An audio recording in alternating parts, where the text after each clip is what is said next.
Buenas tardes para toda la audiencia, la radio de Oberá 89.9. Bueno, un jueves más, Javier, sí, acá haciendo lo que nos gusta, haciendo lo que nos gusta, hablar de historia, de efemérides. Siempre tenemos presente datos de nuestra ciudad, de los vecinos de Oberá, a los cuales pertenecemos. Y bueno, evidentemente del día domingo a hoy, con el tema de la final del Mundial. Vos sabés que, Javier, según lo que informan los periodistas, 4.000 millones de personas vieron la final del Mundial. Calculo que en directo, ¿no? El fútbol es un deporte, y es un deporte profesional, y es el mejor negocio del mundo. Pero sin el duda, negocio más grande del mundo. Sin duda. Yo digo, lo que habrá costado poner una propaganda ahí, veía algunas empresas que venden hamburguesas y demás. Digo, hasta los chicos que pasan la pelota cuando sale afuera de la cancha, que se llaman gandulas, hasta ellos cobran millones de pesos, millones de dólares. O sea, no estamos hablando de patria. No. Es una parte muy chiquitita de la patria, de la manera de ser de los pueblos. Sí. Pero de la sociología de los pueblos.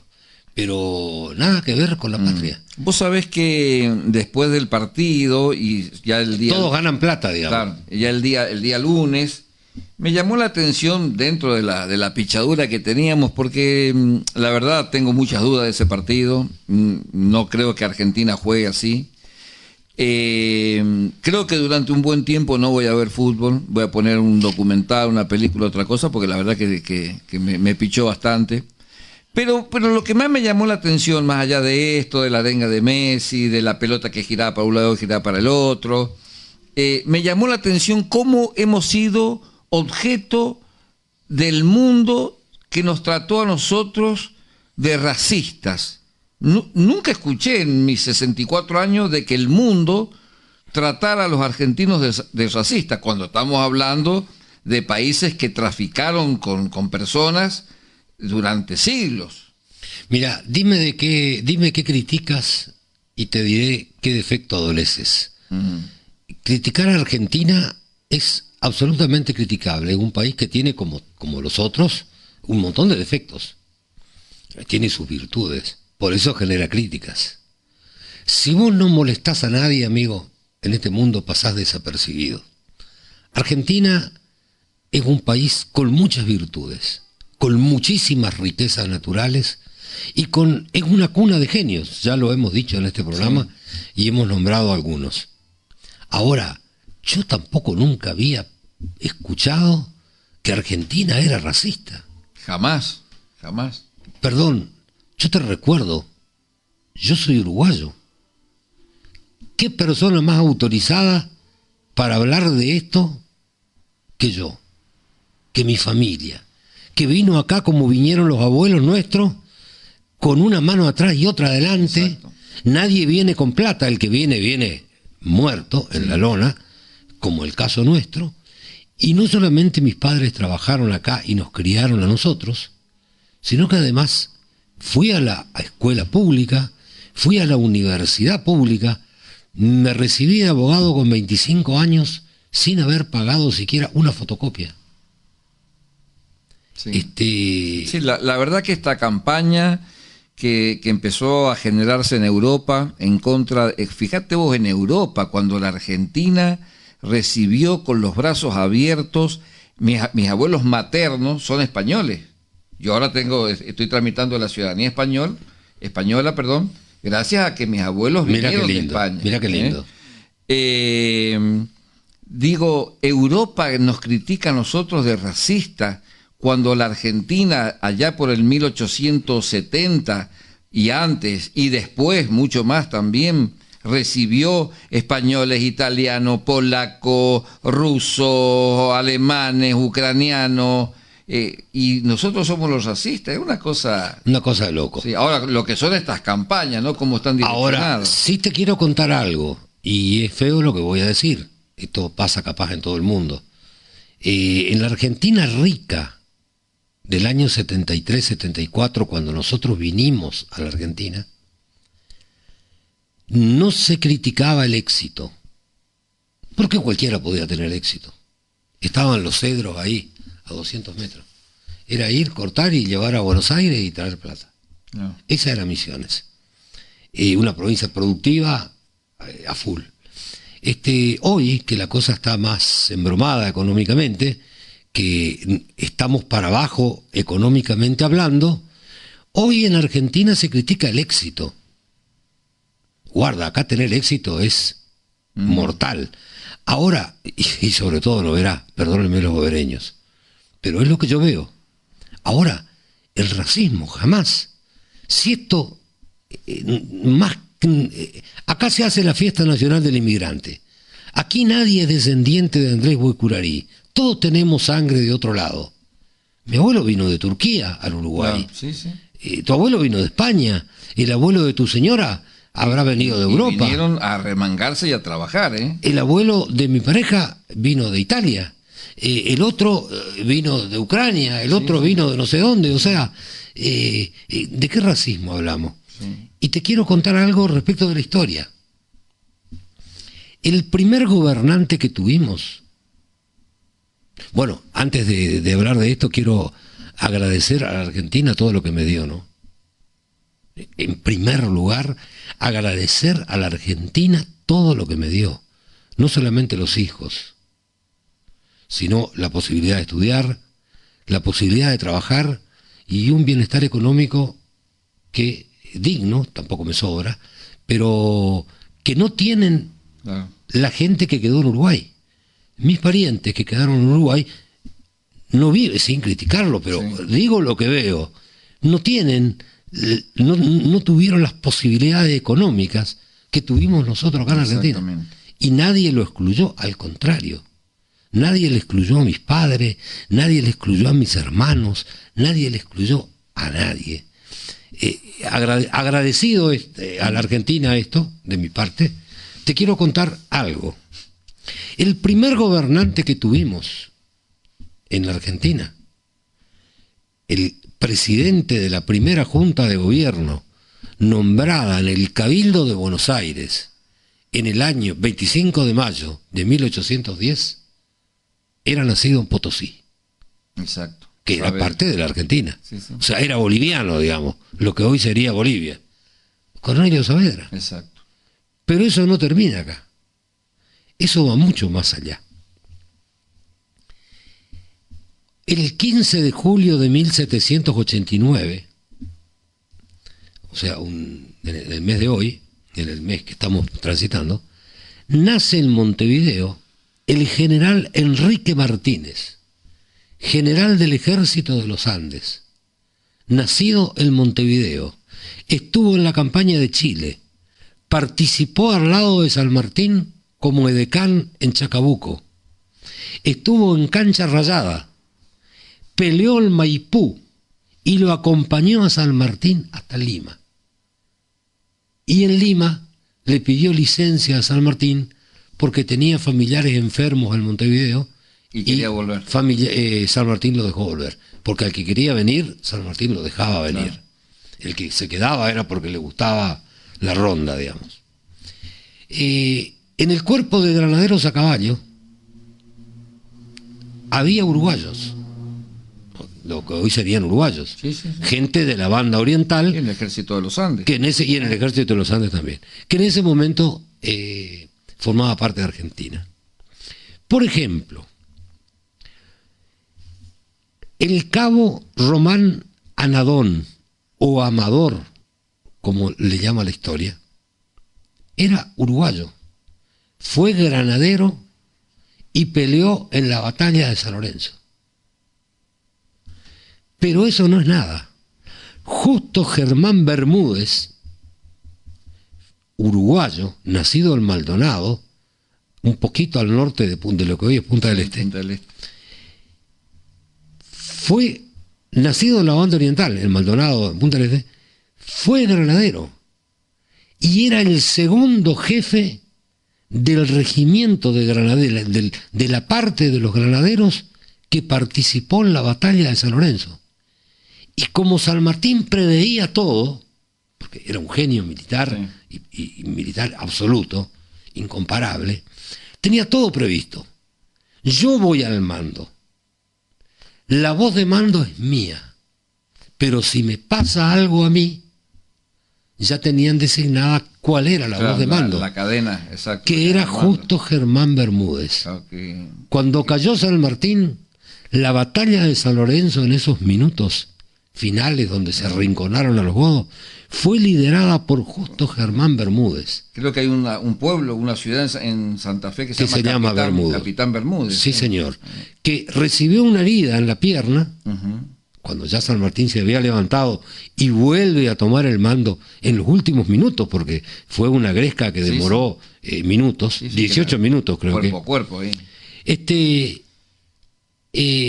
Lo lleva a la enfermería, y se lo intentó salvar, se le apuntó una pierna, sin anestesia en aquella época, imagínate lo que habrá sido, y muere días después a causa de la infección que contrajo. Porque la bala de las esquirlas de cañón van sucias con pólvora, todo eso penetra, infectó todo. Bueno, te estoy hablando de uruguayo, pero eso no es nada. El último jefe de los granaderos a caballo fue paraguayo. No sé si vos sabías. Cuando en Guayaquil se reúnen Bolívar y San Martín decide renunciar e irse a Europa, le pidió Bolívar que le deje los granaderos.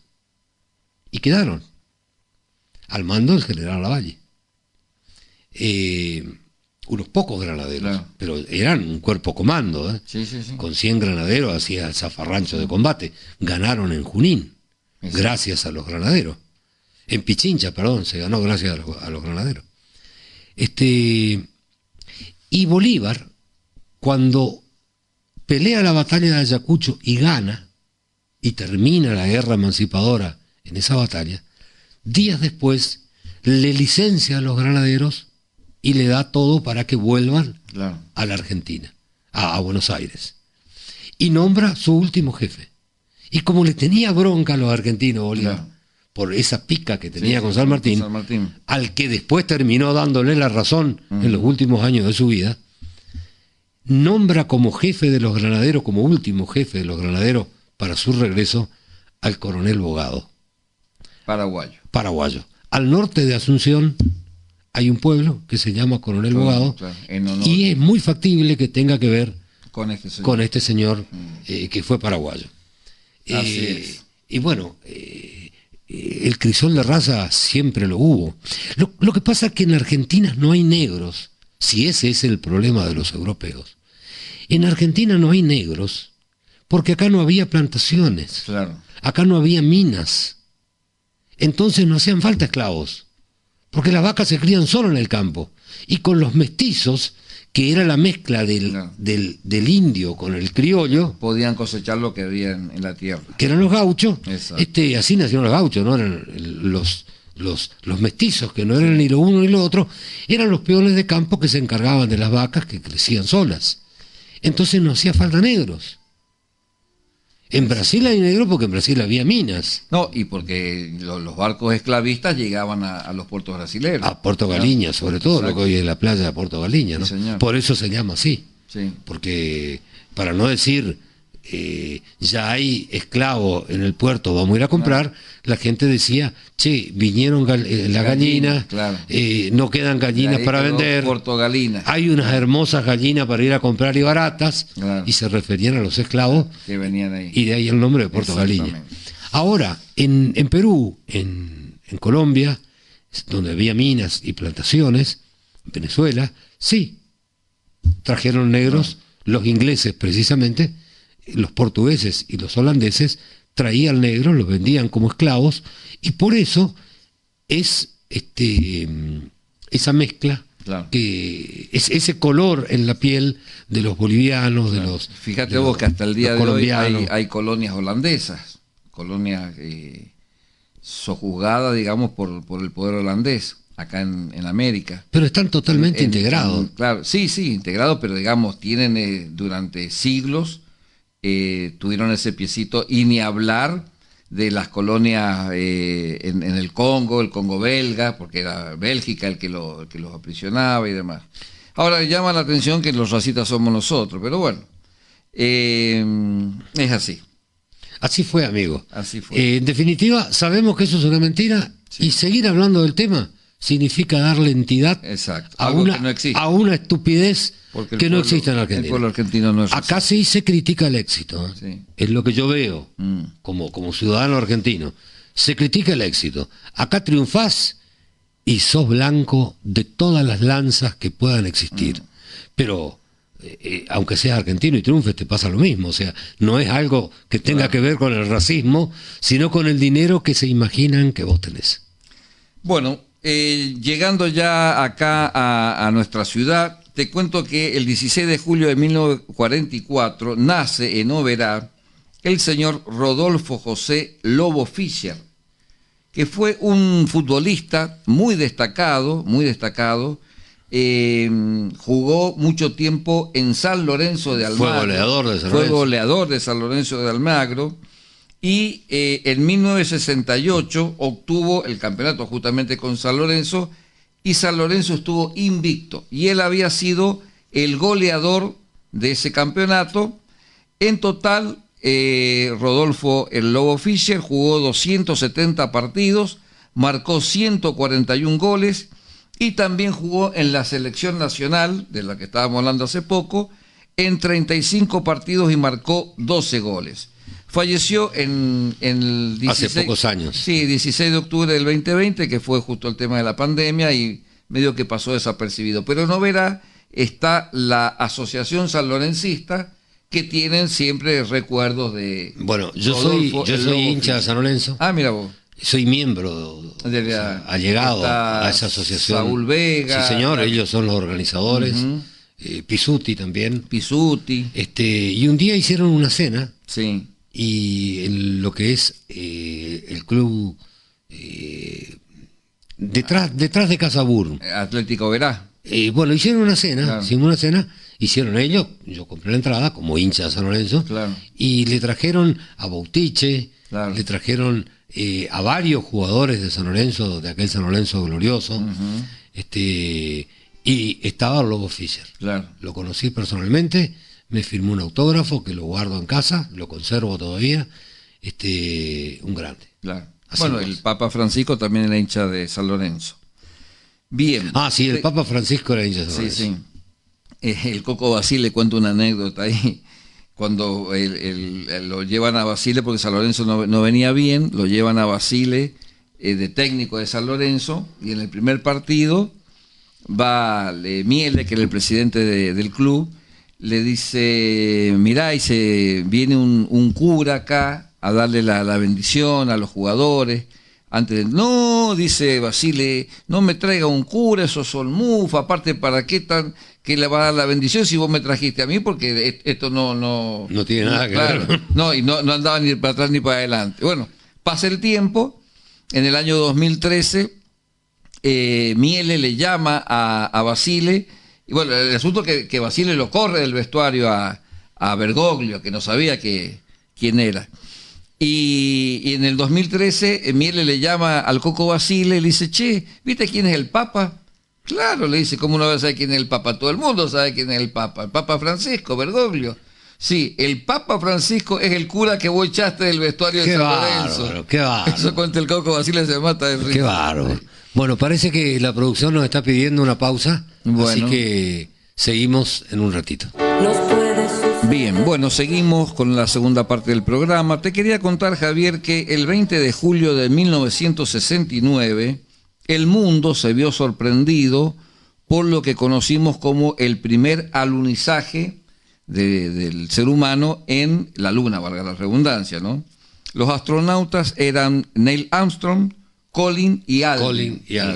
Un pequeño paso para el hombre y un gran salto para la humanidad. Eso dijo Armstrong, Armstrong al bajar exacto, en la del Luna. módulo. Sí. que Después aterrizó en la hubo Luna. muchas teorías de que si eso había sido cierto, si no había sido cierto. Yo creo que sí, que fue cierto. por supuesto que fue cierto. Hay muchos datos contundentes que así lo afirman. Pero viste que las teorías conspirativas, bueno, lo que nos acaba de pasar a nosotros con el racismo, una cosa de loco. La gente tiene derecho a pensar cualquier cosa. Hay gente que no cree en la ciencia, hay gente que no cree en las vacunas. Claro. Cuando las vacunas han salvado a la humanidad de los desastres. Hay gente que cree que la Tierra es plana. Hay algunos que creen en el lobizón. Así que bueno, habrá algunos que creen que no llegamos a la Luna. Sí. Tienen todo su derecho. Vos sabés que un odontólogo argentino, allá por, bueno, empieza en 1969, que se llamó Enrique Ernesto Febraro, aparte de odontólogo, era estudioso de filosofía, profesor y también músico, y comenzó a mandar cartas, estamos hablando de 1969 a 1971, para pedir que se considerara ese día que la humanidad va a recordar por siempre, digamos, duda, el 20 de julio de 1969, como el Día del Amigo, para que se instituya ese día como el Día del Amigo. Mandó más de 1000 cartas a distintos países del mundo y a distintas instituciones para pedir que ese día sea instalado como el Día del Amigo. Tuvo respuestas variadas, como siempre, algunos aceptaron, otros no. Los países que aceptaron fue Uruguay, Chile, Brasil y España, que también se celebra en esos países. En ese mismo día, el día 20 el Día de julio, del Amigo, el Día del Amigo. En conmemoración a esto que vos estás contando. Bueno, como este 20 de julio fue distinto porque cayó el lunes y justo el domingo había sido la final, la gente claro, estaba con la cabeza en otro lado. Sí, señor. Pero años anteriores, te cuento, que ese día 20 de julio fue récord de mensajes de WhatsApp. Pero me imagino. Récord de mensajes de WhatsApp. Este día este día no, por este año. Sí. Estamos hablando de días de años anteriores. Claro, sí. Porque, sí, no, como vos dijiste, el Mundial lunes estábamos todo. desguasados. Vos sabés que en 1972, este doctor Enrique Ernesto Febraro, odontólogo, registró esta propuesta de él como propiedad intelectual y le cedió los derechos, porque sabía que en algún momento iba a fallecer, le cedió los derechos al Rotary Club de Lomas de Zamora. Este señor Febraro nació en 1924 y falleció en 2008. Qué linda anécdota, colega. El Día del Amigo, coincidente con el primer alunizaje del hombre en la Luna. En la Luna. Vos sabés que el día que el hombre llegó a la Luna, para que tengamos redondeándote la idea de lo que dije primero, nosotros vivíamos todavía en Uruguay. Con mi familia, claro, en Jung. 1969, yo era claro. Chiquito, Sí. Habré tenido 8 años. Y claro. Y en mi pueblo no había televisores. Había 2 o 3 televisores. Sí, era muy poquito, claro. Y mamá nos llevó caminando, porque tampoco había colectivo, ni había Didi, Claro. ni había remis, y no todo el mundo tenía auto tampoco. Nos llevó caminando a la casa de un tío que había sacado un televisor en una rifa unos meses antes, para mirar el alunizaje. Y lo vimos en directo, me acuerdo. Que se repitió durante todo el día. Que se repitió, sí señor. Lo vimos en un teléfono, un televisor de un tío al que fuimos a pie esa tardecita. ¿Podés creer? Sí. Bueno, te cuento que en el 19 de julio del 2007 fallece en Rosario Roberto Fontana Rosa. Un genio. Uno de los grandes genios de este país. Escritor, creador de personajes inolvidables como Inodoro Pereira y el perro Mendieta. Sí, señor. Con frases. Diógenes, creo que fue él. Claro, con frases célebres. Y vos sabés que había un dato que yo no conocía y ahora que me metí estuve investigando, que es el siguiente. Roberto Fontana Rosa, durante muchos años, fue colaborador del grupo Le Luthier. Mira vos. Yo no sabía, estuve investigando. Bueno, otros genios, ¿no? Sí, otros genios. Pero es impresionante la inteligencia y la capacidad de esta gente. Fue colaborador del grupo Le Luthier, que ha sido un éxito total. Creo que ya están disueltos, pero originariamente... Han fallecido algunos integrantes. Muchos fallecieron. Era un récord total. Absoluto. Aportando frases y chistes que después ellos los iban utilizando para su show. Qué bárbaro. Y vos sabés que más allá de la genialidad de Roberto Fontana Rosa en estos personajes de historietas, me quedó grabado algo me pareció más importante que incluso la historieta. Un día un periodista le pregunta, ¿qué espera usted de sus hijos?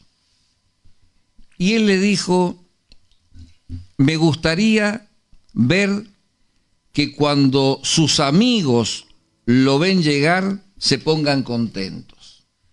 Viste que por ahí el padre dice, bueno, a mí me gustaría que fuera tal cosa. Que fuera ingeniero, que tuviera mucha plata. Otra, claro, que fuera exitoso, un buen jugador de fútbol, un buen deportista, un profesional. No, dijo, me gustaría ver que cuando sus amigos lo vean llegar, se pongan contentos. Qué bárbaro. Eso te muestra la genialidad de este hombre. De este hombre. Sacando toda la materialidad del mundo y dejando lo esencial, que como decía el Principito, lo esencial es invisible a los ojos. Sí, señor, muy cierto. Bueno. Vos sabés que hablando de tecnología, de ciencia, el 15 de julio de 1883 se hace la primera conversación telefónica entre Buenos Aires y Rosario. O sea, 1883. Había teléfonos en Buenos Aires, teléfonos en Rosario, pero con comunicaciones locales entre ellos. Sí. Y tampoco telediscado.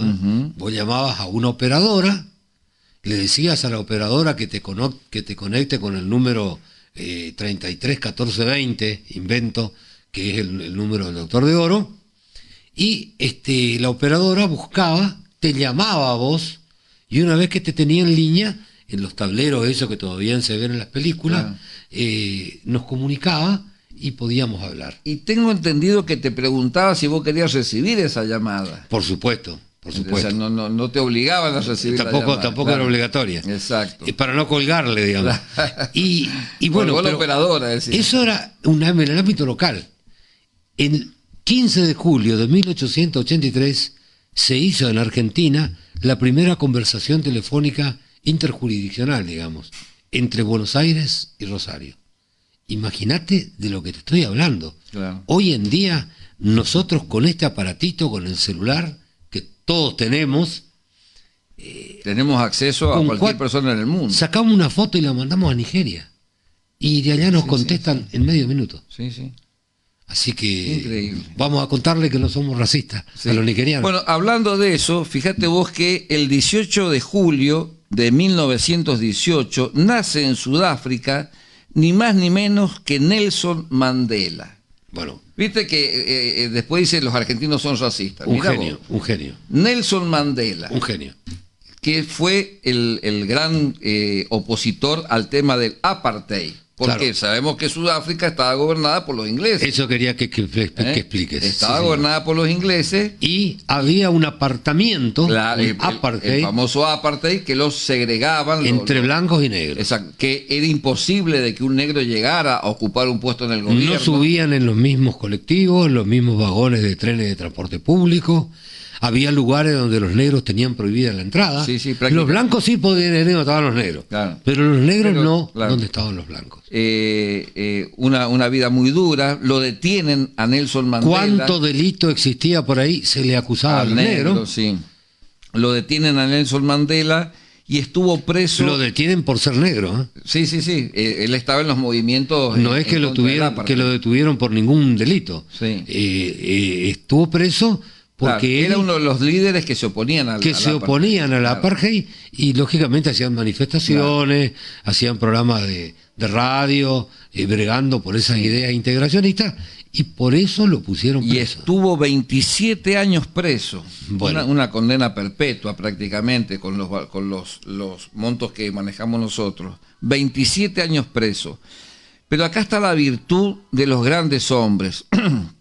Cuando Nelson Mandela recupera la libertad allá por 1992, me parece que fue, se da cuenta de que si él sigue enganchado en ese tema del apartheid, en ese tema de seguir enfrentando a los sudafricanos, si bien los gobiernos lo manejaban los ingleses, y vengarse de sus enemigos, no iba a tener futuro ese país. Hay una película muy linda que es cuando Sudáfrica gana el primer campeonato mundial de rugby. Sí, señor. buenos. El rugby era el deporte de los blancos. Claro, los negros los no ingleses. querían el rugby. ¿Eh? De los De ingleses. los ingleses, claro. Los negros no querían el rugby, no querían saber nada con el rugby, y se da una situación, esto está documentado, un hecho histórico, que hay una asamblea, todos, una vez que en 1994 Nelson Mandela toma el gobierno, hay una asamblea, sería como una comisión nacional del deporte, en donde querían quitarle al equipo de rugby de Sudáfrica todos los derechos y prácticamente terminar con el rugby en Sudáfrica.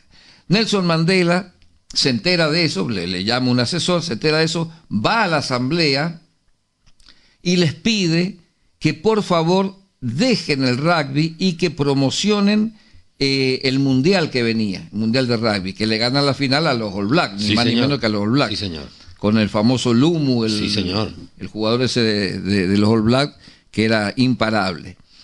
Bueno, pierde esa asamblea Nelson Mandela, pero dice, porque cuando volvía con su secretaria en el auto, le dice que habían perdido la votación, pero dice, pero por lo menos conseguí 14 votos. Antes de que yo llegara, había sido por unanimidad.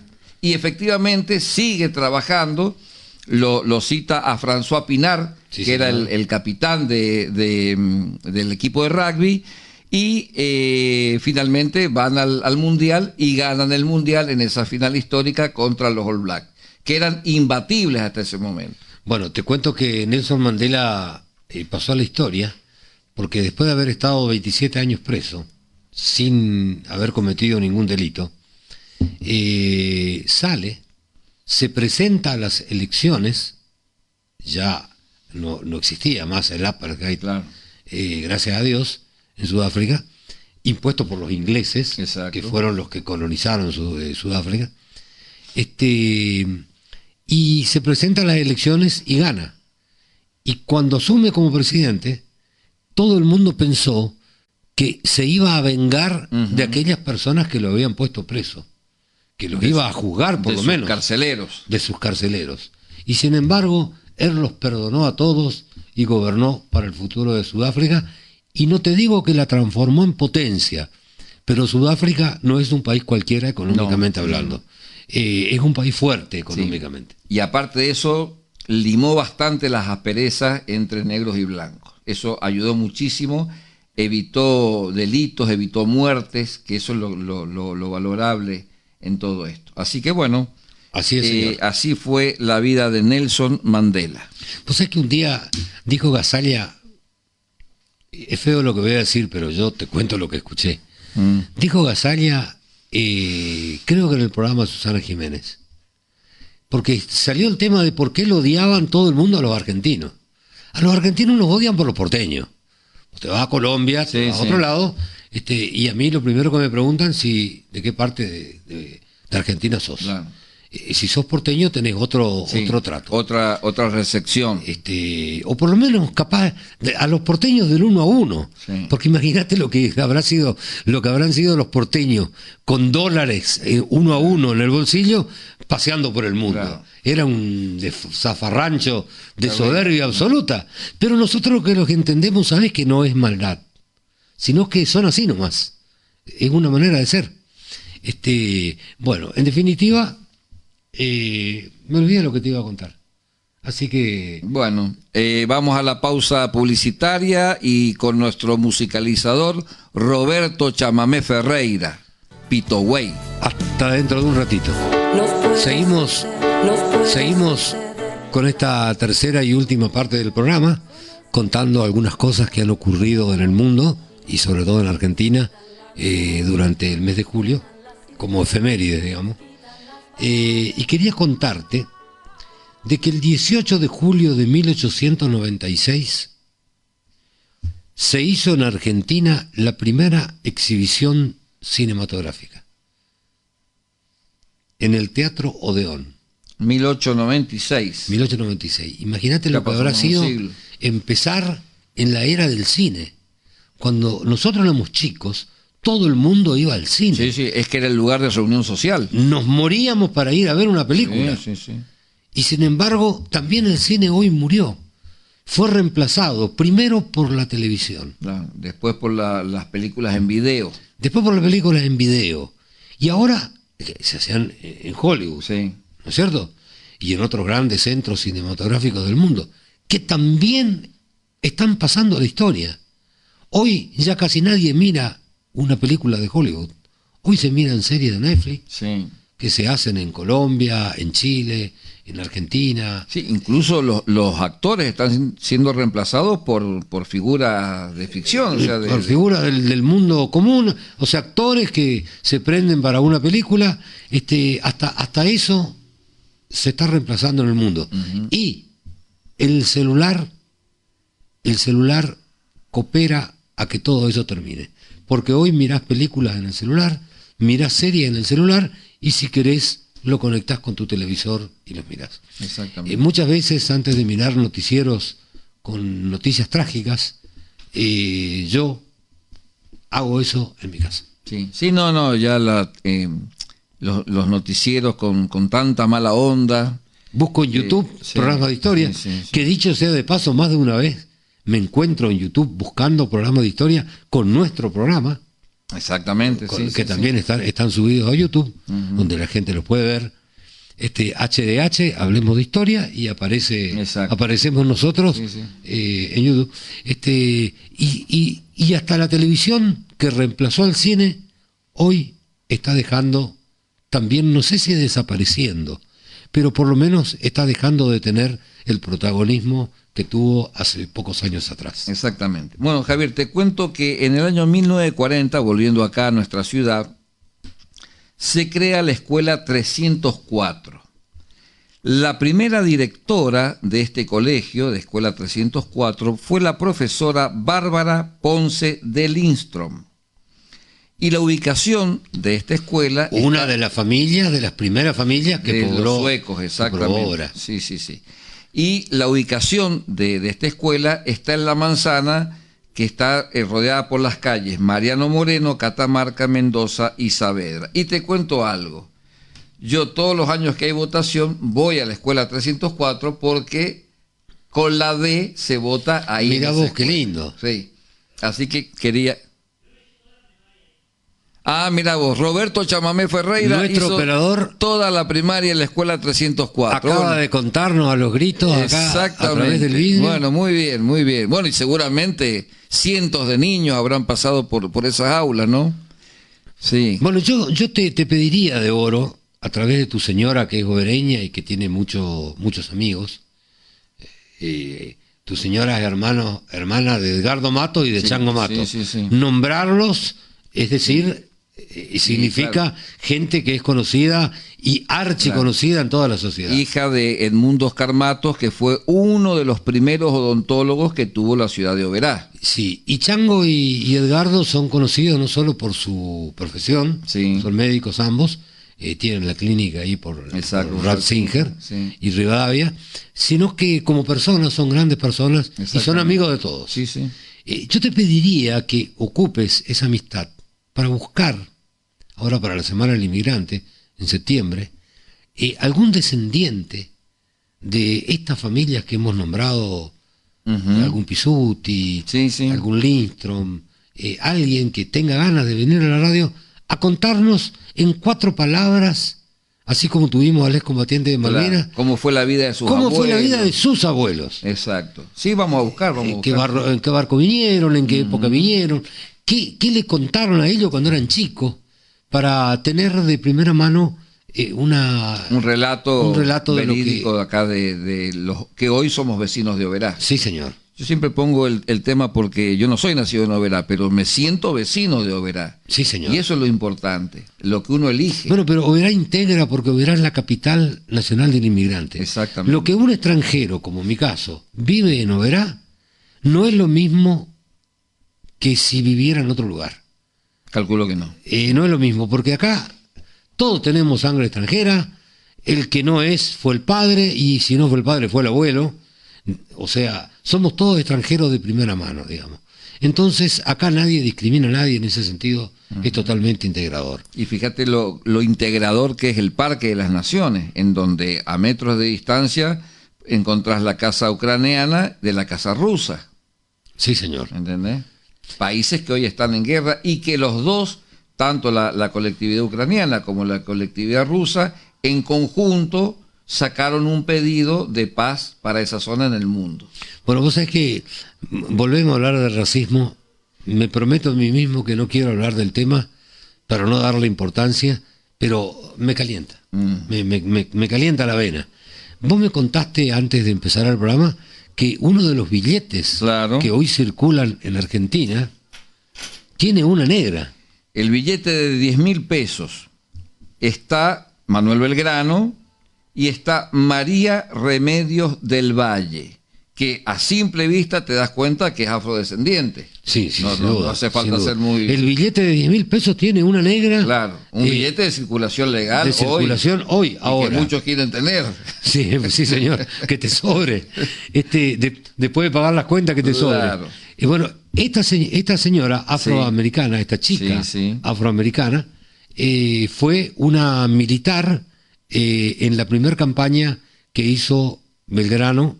Con el Ejército del Norte. Con el Ejército del Norte, cuando se fue al Alto Perú y fue derrotado en Ayohuma, creo que, y ahí retrocede con el pueblo jujeño hasta Salta y Tucumán, y en Salta y Tucumán les presenta batalla a pedido del pueblo contra la Orden de Buenos Aires, que le ordenaba retroceder hasta Córdoba, los enfrenta y obtiene las dos grandes batallas que inmortalizaron a Belgrano. Y después de Salta. Bueno, esta señora, María Remedios del Valle, integró ese ejército, fue heroína. Y por eso... Y durante muchos años la historia se olvidó de ella. Señora. Sí, señora. Hoy está en el billete de 10.000 pesos de circulación legal en nuestro país. O sea, decir que nosotros somos racistas es una locura. Lo que pasa es que nosotros tenemos, me incluyo, fíjate vos, me incluí inconscientemente.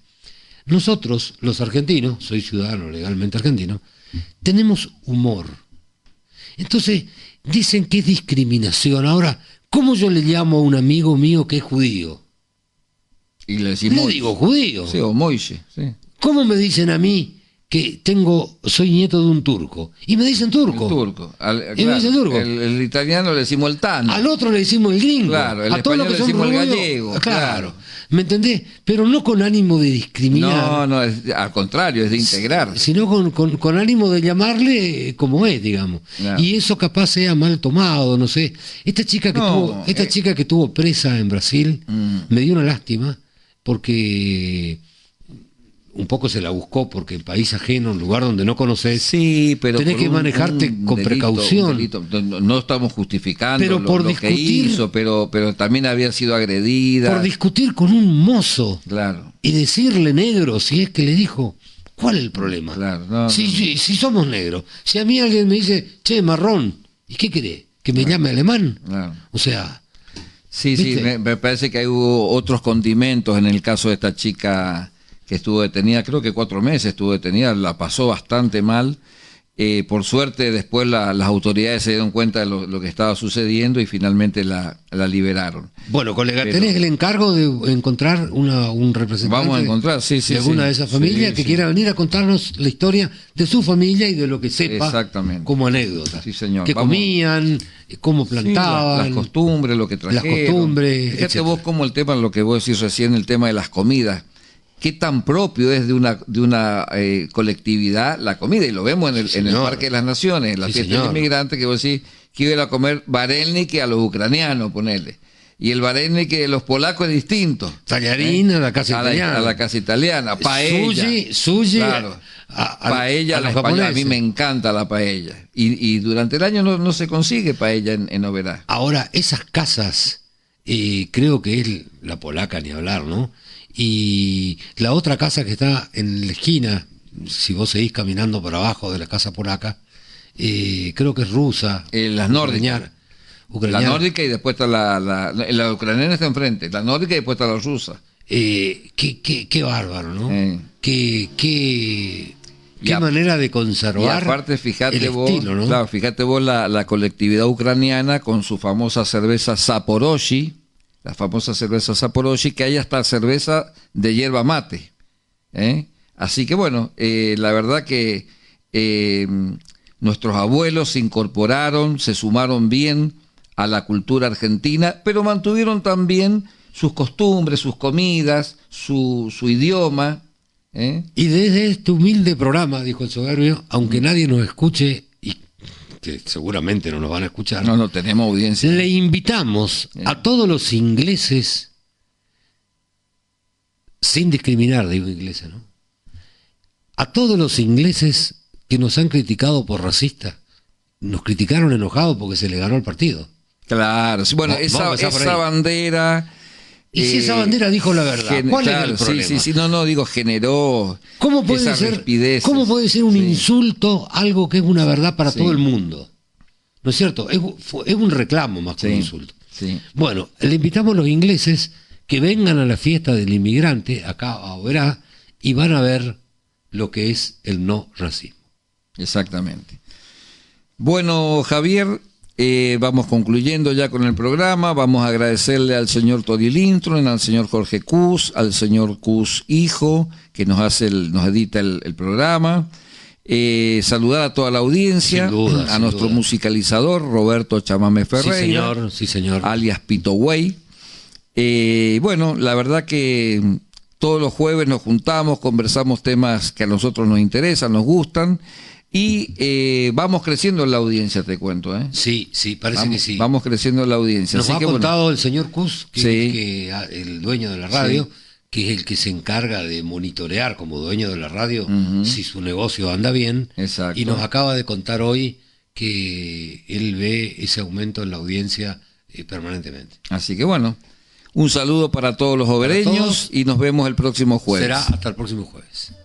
Publicite en la radio 3755 525819.